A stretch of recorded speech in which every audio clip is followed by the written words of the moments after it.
Los nervios craneales, comúnmente denominados pares craneales, clásicamente se han considerado constituidos por 12 pares de troncos nerviosos que tienen sus orígenes aparentes en la superficie encefálica y luego de trayectos más o menos largos en el interior de la cavidad craneana, abandonan esta por orificios situados en la base craneana para alcanzar sus áreas de inervación. El examen de los pares craneales es esencial en el estudio del sistema nervioso. En los nervios craneales se analizan todas las funciones de cada par en particular, porque su alteración identifica una zona anatómica precisa dentro del cráneo. La localización adecuada de las lesiones que afectan los nervios craneales requieren habilidad en el examen y así como también el conocimiento de la neuroanatomía del tallo cerebral y de los nervios craneales.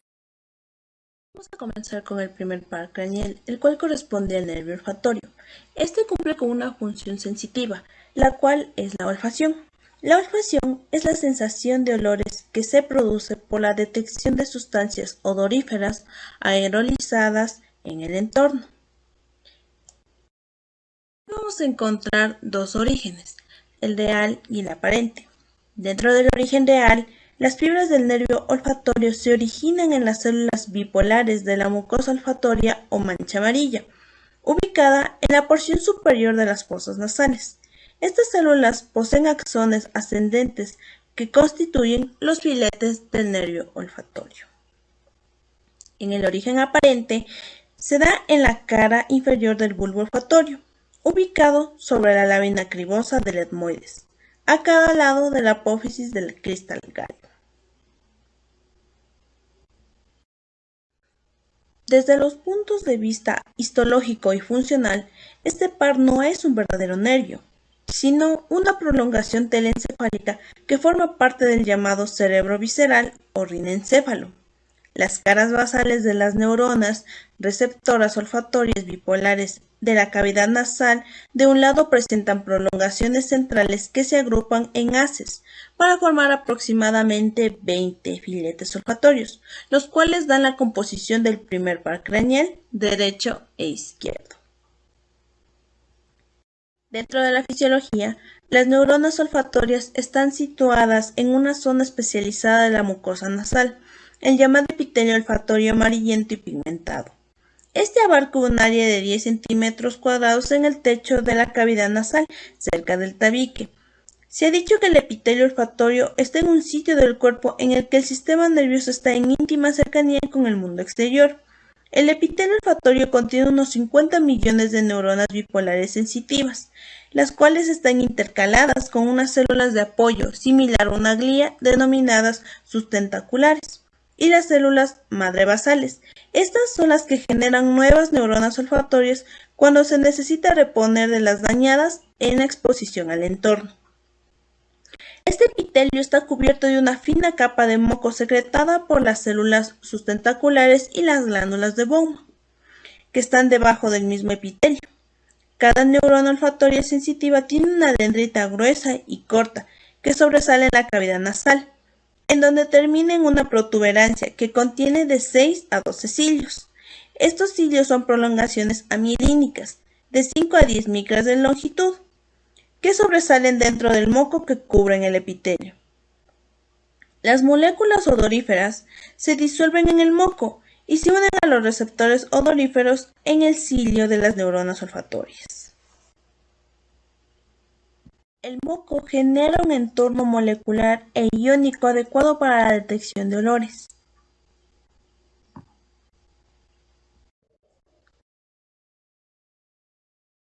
Los axones de las neuronas olfatorias, partes del primer par craneal, pasan a través de la lámina cribosa del etmoides y penetran en los bulbos olfatorios. En dichos bulbos, los axones de tales neuronas establecen contacto con las dendritas primarias de las células ventrales y en penacho, para formar unidades sinápticas anatómicamente independientes llamadas glomérulos olfatorios. Estos glomérulos también contienen células periglomerulares, que son neuronas inhibidoras que conectan entre sí los glomérulos y las células granulosas, que no tienen axones y que establecen sinapsis recíprocas con las dendritas laterales de las células vitrales y en penacho. En esta sinapsis, las células mitrales o las de penacho excitan a las células granulosas por medio de la liberación de glutamato, y las células granulosas, a su vez, inhiben a los dos tipos de células anteriormente mencionadas por medio de la liberación del GABA.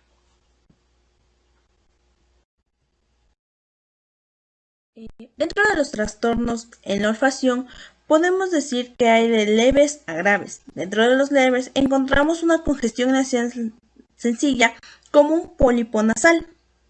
Pero también hay los graves, en los cuales esto se puede una alteración del nervio olfatorio a causa de fracturas ya sea en la lágrima cribosa, un traumatismo cráneoencefálico o presencia de tumores, como es el caso de un neuroblastoma o meningogioma, y también de una infección en la vía respiratoria, como puede ser el caso de los abscesos. Ahora bien, este tipo de trastornos vamos a dividir en cualitativos y cuantitativos. Dentro de los cuantitativos encontramos a la anosmia y la hiposmia, los cuales se definen como la pérdida total o parcial de la capacidad olfativa, como también la disminución cuantitativa del umbral olfativo. A su vez, estas anosmias pueden clasificarse en anosmia de transmisión o conducción y neurosensorial. La anosmia de transmisión son provocadas por una obstrucción a nivel nasal, impidiéndose de esta manera la llegada de moléculas odoríferas al epitelio ciliado de las fosas nasales, lugar donde se encuentran estos receptores. Este es el caso de la rinitis, poliposis, malformaciones nasales, desviaciones septales, etc. Las anosmias neurosensoriales se desarrollan cuando la lesión se localiza en cualquier punto de la vía nerviosa, entre el epitelio olfativo y la corteza cerebral.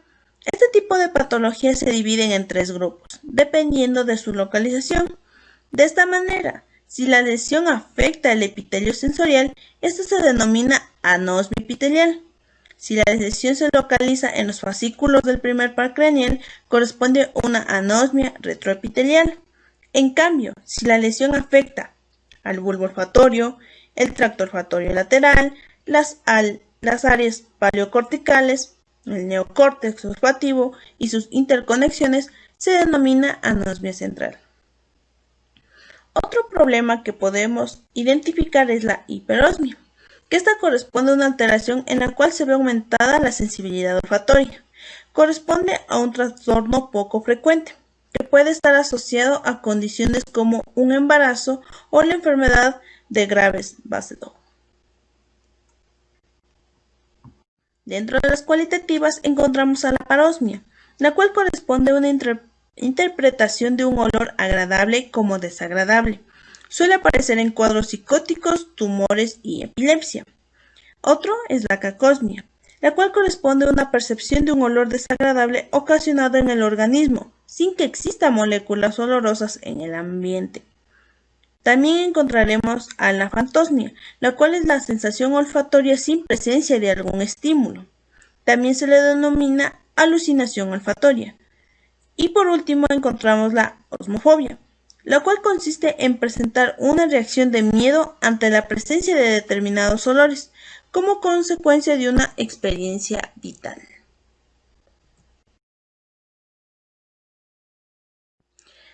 Dentro del diagnóstico vamos a encontrar la historia clínica y el examen físico. En la anamnesis se debe consultar por antecedentes patológicos personales y familiares del paciente, momento de aparición de los síntomas, intensidad, sintomatología asociada, inicio agudo o gradual, antecedentes de trauma craneal, infección viral, que generalmente producen pérdida súbita del olfato, a diferencia de una rinitis alérgica, pólipos nasales o tumores, que se relacionan con un inicio de sintomatología de mayor gradualidad. Los síntomas intermitentes pudiesen ser explicados por rinitis alérgicas. Cabe destacar que los síntomas asociados, tales como cefalea y trastornos del comportamiento, pudiesen indicar problemas derivados del sistema nervioso central. Entre los antecedentes es importante siempre consultar sobre las posibles exposiciones ocupacionales, como sustancias químicas o tóxicas, el uso del tabaco y el consumo de fármacos o drogas. De acuerdo al examen físico, vamos a tener una técnica especializada o muy certera Si hay un problema dentro del par craneal que la vamos a explicar a continuación. Para la exploración del primer par craneal, que es el nervio olfatorio, nosotros debemos preparar pequeños frascos con contenidos de olores conocidos, como es el café, como puede ser un perfume o como alguna hierba aromatizante. La exploración de este par craneal se realiza con el paciente, ya sea parado o sentado. Primero nosotros vamos a pedir a nuestro paciente que cierre los ojos y la boca igual la mantenga cerrada. Con un dedo el paciente va a ocluir una fosa nasal. Ya, nosotros vamos a colocar el recipiente debajo de la fosa nasal abierta y que huele el olor. ¿Identifica de qué se trata este olor? ¿De qué elemento está compuesto? Sí, es café. Ya. Lo mismo tenemos que repetir con la otra fosa nasal. Ahora que ocluye con el dedo ocluye la otra y repetimos este proceso igual con la otra fosa nasal. ¿Sí percibe el olor? ¿De qué se trata? Se trata de café. Ya. Podemos decir que este par craneal se encuentra bien debido a que el paciente pudo oler e identificar el elemento compuesto con sus dos fosas nasales. Es importante preguntar dentro del análisis al paciente si no tuvo anteriormente un problema en las vías aéreas, como puede ser una infección, una rinitis o alguna alergia, ya que esto puede alterar la introducción de aire a las fosas nasales. Y esto no quiere decir que se trate de un problema neuronal o dentro de los pares craneales, sino que puede estar algún problema dentro de las fosas aéreas, lo cual nos puede dar un diagnóstico erróneo. Gracias. Los axones de las neuronas ganglionares multipolares de la retina convergen en la papila para formar el nervio óptico. Al emerger del globo ocular, las fibras son recubiertas por una vaina de mielina y penetran en la cavidad craneal a través de los agujeros ópticos. Ambos nervios ópticos se unen para formar el quiasma óptico, dentro del cual se produce un entrecruzamiento parcial de las fibras. Las fibras nasales se dirigen hacia el lado opuesto, mientras que las temporales presentan un curso homolateral, es decir que, al salir del quiasma, las fibras temporales homolaterales y las nasales contralaterales van a transcurrir juntas para formar las cintillas ópticas. A causa de esta disposición, las fibras de la cintilla óptica izquierda representan el campo visual derecho en su totalidad y viceversa. La cintilla óptica de cada lado se dirige hacia afuera y hacia atrás en torno al hipotálamo y a la parte dorsal del pie de los pedúnculos cerebrales, y la mayoría de sus fibras terminan en el cuerpo geniculado externo, el cual da origen al haz geniculocalcarino, que es la última estación de revelo hacia la corteza visual. Este haz pasa a través de la cápsula interna y forma las radiaciones ópticas que terminan en la corteza de la cara interna del lóbulo occipital, en el área 17, en ambos lados de la fisura calcarina. Esta disposición de la vía óptica condiciona que las alteraciones del sector superior de las fibras provoquen un trastorno campimétrico inferior y viceversa, así como las lesiones de las fibras nasales se traduce a un defecto campimétrico temporal y el temporal en nasal. La exploración del segundo par craneal comprende en 4 exámenes que evalúan la agudeza visual, la visión de los colores, el campo visual, el fondo de ojo, y estos siempre los vamos a evaluar cada ojo por separado. El examen de la agudeza visual es expresión de la función macular. Allí se encuentran el 50% de los axones que forman el nervio óptico. Se evalúa mediante optotipos constituidos por letras de imprenta o símbolos de tamaño decreciente de arriba hacia abajo, acompañadas por una escala. Las tablas que se emplean con mayor frecuencia son la de Snell para la visión a distancia y la de Jeher para la visión de cerca.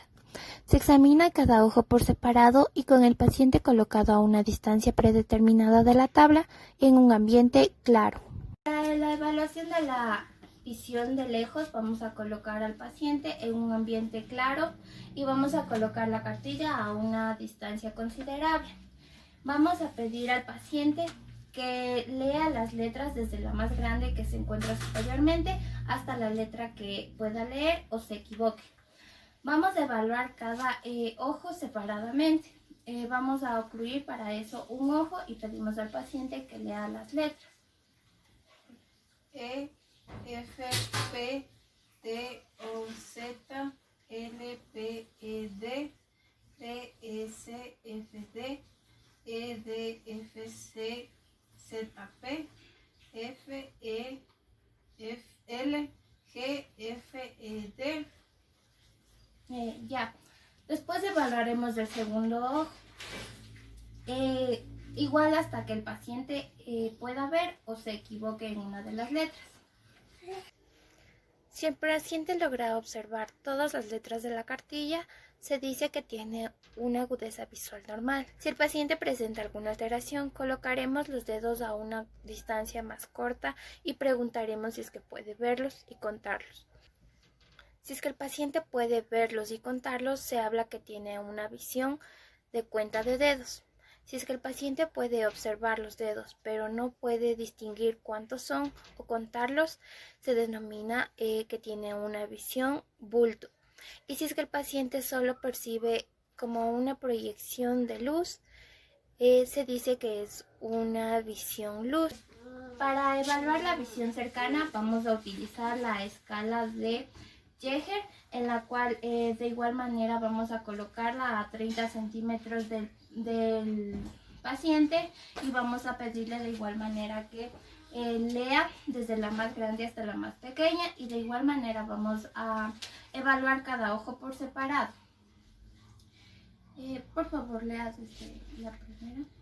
N, C, K, Z, O, R, H, S, D, K, D, O, B, H, R, C, Z, R, H, S, O, N, H, R, C, D, K, S, N, B, Z, O, S, K, N, C, K, N, D, N, R, S, R, Z, K, D, H, Z, O, B, C, N, B, D, O, K, B, H, G, H, O, D, B, N, G, Z.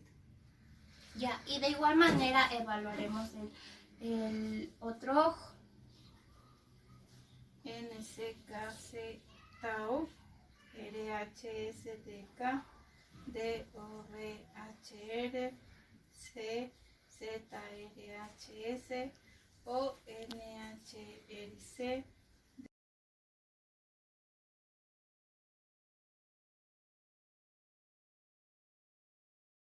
Las alteraciones de la agudeza visual. La disminución de la agudeza visual se va a denominar ambliopatía, y esta suele deberse a vicios de la refracción, como en las miopatías, a la opacidad del cristalino, como en las cataratas, o alteraciones de la retina, como en la retinitis pigmentaria. La ceguera o pérdida de la visión se denomina amaurosis y puede estar dada por una lesión del nervio óptico, de las vías o de la corteza visual, por causas vasculares, metabólicas, infecciosas, entre otras. Se denomina amaurosis fugaz a la pérdida transitoria y unilateral de la visión, que suele estar dada por una ateroembolia de la arteria oftálmica originada en las placas carotídeas. Esta ocurre en los adultos mayores y suele preceder a un accidente isquémico de mayor volumen contralateral, como en las hemiplejías. Alteraciones de la visión de los colores puede detectarse mediante la prueba o test de Ishihara. La prueba completa consta de 38 discos, pero la existencia de una deficiencia suele ser muy clara después de unas cuantas cartas. Usando las primeras 24 placas, se obtiene un diagnóstico preciso de la severidad en la deficiencia de la visión. Esta prueba consiste en pedirle al paciente que nos lea un número compuesto por puntos de distintos colores, que a su vez está distribuido en un fondo también con puntos de distinto color. Dígame por favor qué número ve aquí. Veo el número 12, Aquí, el número 8, aquí, el número 6, aquí, el número 5, aquí. el número 3, el número 15, ¿Qué número ve aquí? el número 73. Aquí, No veo ningún número. Aquí, Tampoco veo ningún número. aquí, 26, aquí, 42, 35. Habitualmente las personas que presentan discromatopsia o alteración en la visión cromática pueden leer un número, mientras que las personas que presentan visión cromática normal van a leer otro. Los trastornos en la percepción de los colores pueden ser congénitos, por ejemplo el daltonismo, o adquirido por lesiones de la parte posterior de la vía visual, es decir, en la región occipital inferomedial, con compromiso particular para la visión de color rojo. La alteración cromática siempre va a afectar a la visión de dos colores opuestos, es decir, el rojo y el verde o el amarillo y el azul, pero siempre va a predominar lo que es el rojo y el verde. Se denomina acromatopsia cuando se visualizan los objetos sin color, monocromatopsia cuando todo se ve de un mismo color. La agnosia cromática se caracteriza por un trastorno en la identificación de los colores. El trastorno en la nominación de los colores es causado por un compromiso occipital del hemisferio dominante. Examen del campo visual. ¿Qué es el campo visual? El campo visual es cuánto usted puede ver a su alrededor. Y este está constituido de la visión central, que es la delantera, y la periférica, que es la lateral. En esta se crea un mapa de su campo visual, y en este mapa se muestra dónde puede ver y dónde tiene dificultad para ver las cosas. La valoración del campo visual se realiza a través de un instrumento llamado campímetro o perímetro, mostrado en la imagen. Examen del campo visual por confrontación. Este es el más utilizado a nivel de consultorio debido a su rápida y sencilla forma de realizarlo. Este va a evaluar los 4 campos visuales, que es el superior, el inferior, el superior nasal y el superior temporal, y se va a comparar el campo visual del paciente con la del examinador supuestamente sano. Para empezar, el paciente y el médico se van a sentar a 50 centímetros de distancia en una posición confrontada. Luego, vamos a pedir a nuestro paciente cubrirse un ojo. Por regla general, se empieza evaluando el ojo derecho. Entonces vamos a pedir a nuestro paciente cubrirse su ojo izquierdo. Cúbrase su ojo izquierdo, por favor. Ya, y el médico va a hacer lo mismo, pero con su ojo contralateral. Tengo que cubrirme mi ojo derecho. Luego voy a extender mi brazo y voy a extender mi dedo índice desde la periferia hacia el centro del campo visual, preguntando cuándo puede ver mi dedo a nuestro paciente. ¿Me avisa cuándo puede ver mi dedo, por favor? ¿Puede verlo ahí? No, ¿Puede verlo ahí? no, ¿Ahí? sí, Ya. Vamos a hacer lo mismo con el otro ojo. Cúbrase su otro ojo, por favor. Ya. Voy a extender mi brazo, voy a extender mi dedo índice y lo voy a desplazar desde la periferia hacia el centro del campo visual. Y voy a preguntar a mi paciente cuándo empieza a ver mi dedo. ¿Puede verlo ahí? no, ¿Puede verlo ahí? no, ¿Ahí? no, ¿Ahí? sí. Ok. Bueno, esto fue una pequeña demostración de cómo realizar el examen de campo visual a nivel de consultorio por una técnica de confrontación. Las alteraciones del campo visual.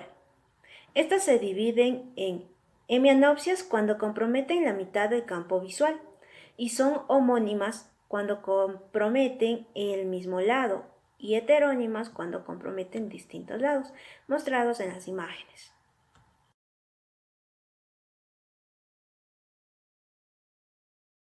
Cuando las hemianopsias se sitúan por encima o por debajo del meridiano horizontal del campo visual, se denominan altitudinales.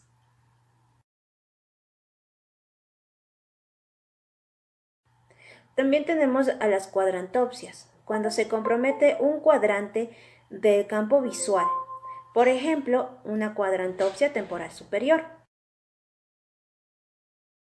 Cuando se produce lesión a nivel medial del quiasma óptico, Se produce la hemianopsia binasal debido al compromiso de las fibras nasales provenientes de ambos nervios ópticos.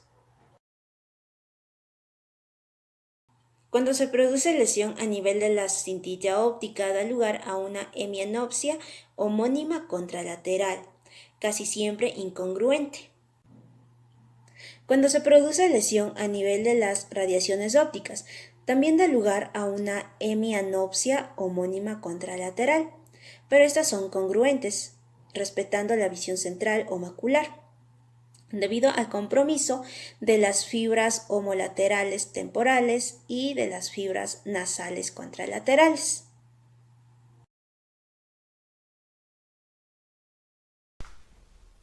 Examen de fondo de ojo. Este examen nos permite observar el lecho vascular, la papila, la mácula del fondo de ojo.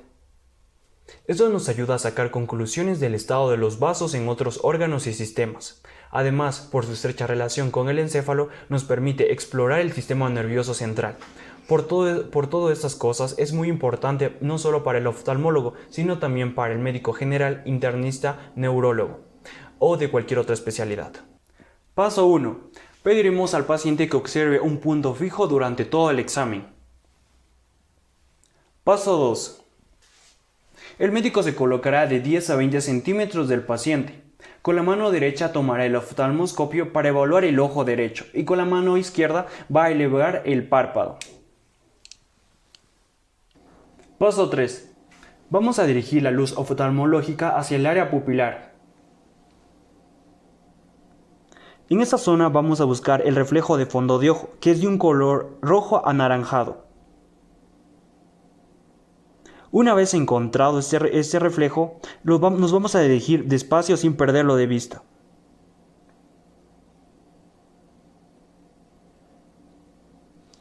En el caso de que no lo podamos encontrar, puede ser porque existe opacidad. Fondo de ojo normal. En el fondo de ojo se debe evaluar primeramente el disco óptico, luego la retina y por último la mácula. En el disco óptico evaluamos el color, la forma, el tamaño, los márgenes y la salida de los vasos. El color. El color es ligeramente rojizo, su mitad temporal es más pálida que su mitad nasal. La forma y tamaño. La forma de la papila óptica es redonda u oval y su tamaño va de 1,5 a 1,7 milímetros. Los márgenes. Estos deben ser nítidos. La salida de los vasos. La arteria central de la retina emerge del centro del disco óptico y luego se divide en una rama superior y otra inferior. Posteriormente, estas se van a subdividir en una rama nasal y otra temporal. La vena central de la retina se forma a su vez de una rama superior y otra inferior, que son ramas de las arterias temporales y nasales. Las arterias son un poco más delgadas y de un rojo más claro que las comparadas con las venas. Por lo tanto, las venas son un poco más oscuras y gruesas que las arterias. Por eso se dice que tienen una relación entre arterias y venas de 2 a 3. En esta imagen podemos observar las arterias temporales superior e inferior, las arterias nasales superior e inferior, y también las venas, la vena nasal superior y la vena nasal inferior, la vena temporal superior y la vena temporal inferior. En la retina se valoran la distribución y las paredes de los vasos sanguíneos y el parénquima retiniano. El color del parénquima retiniano va a depender del tipo racial, que puede ir desde un marrón claro hasta una coloración rojiza. Luego pasamos por último a la mácula, que es la zona más pigmentada del resto de la retina. Además es avascular y es el centro y en el centro de esta vamos a observar el reflejo luminoso puntiforme, que es llamado el reflejo foveal. Retinopatía diabética. En el fondo de ojo de un paciente que tiene retinopatía diabética, podemos encontrar lo que es hemorragias y exudados perimaculares. Por ejemplo, aquí podemos observar las flechas apuntando en la mancha más oscura es una hemorragia y la mancha más clarita es un exudado. Todo eso va a afectar a la agudeza visual del paciente. Edema de papila. En el fondo de ojo de una persona con edema de papila se observa una elevación tumefacta de la papila con borramiento de sus contornos, como observamos aquí en la imagen. También se visualiza arterias adelgazadas.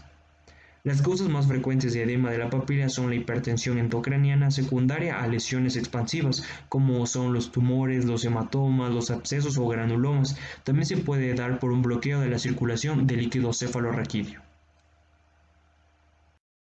El nervio glosofaringeo noveno par.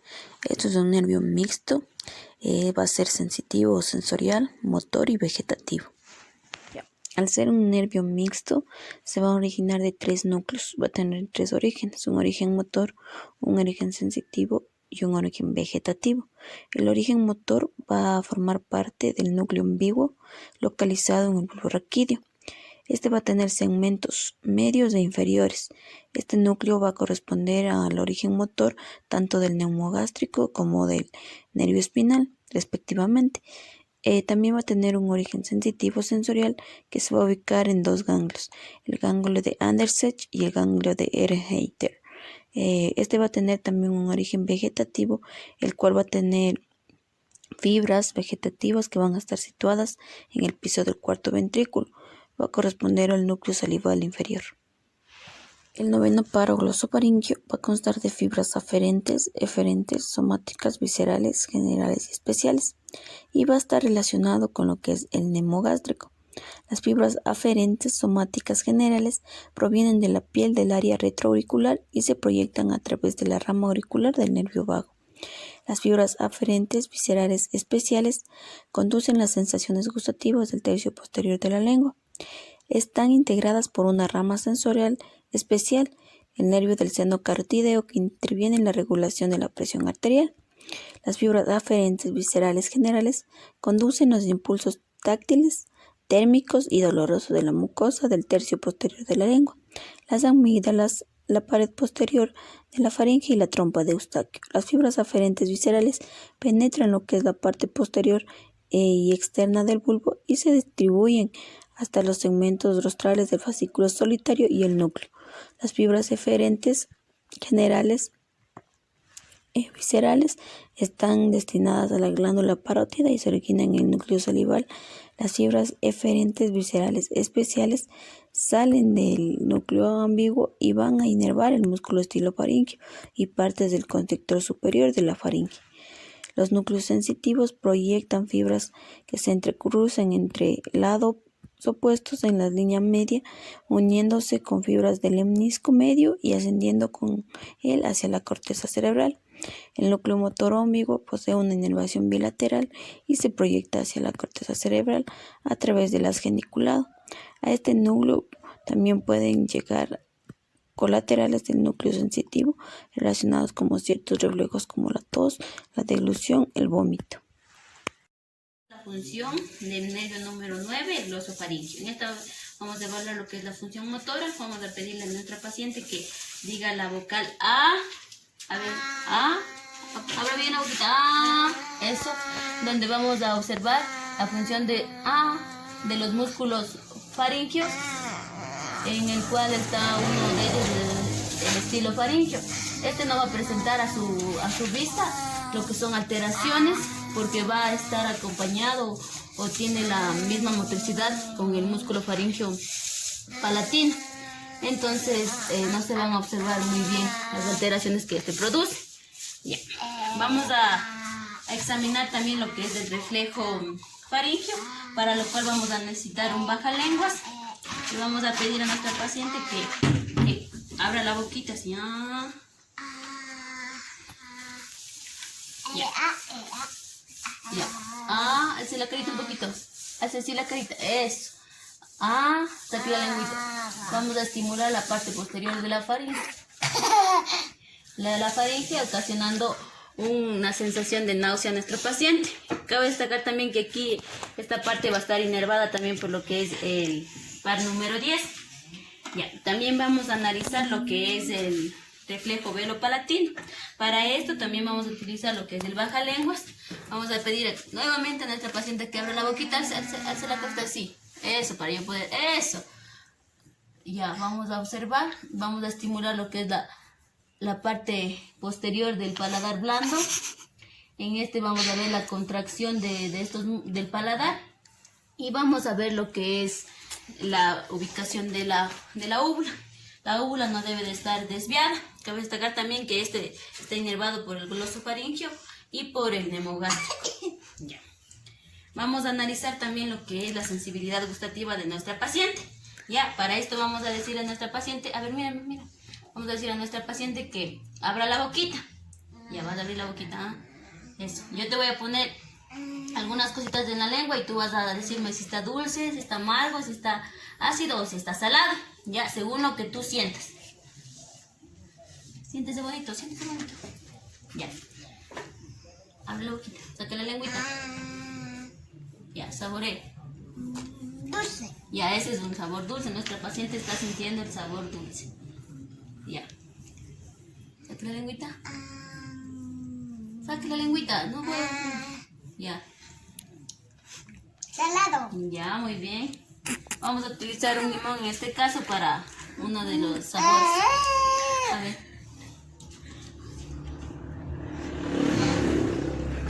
¿Qué siente? Ácido. Ya. En este caso vamos a utilizar un poquito de tamarindo para el otro sabor.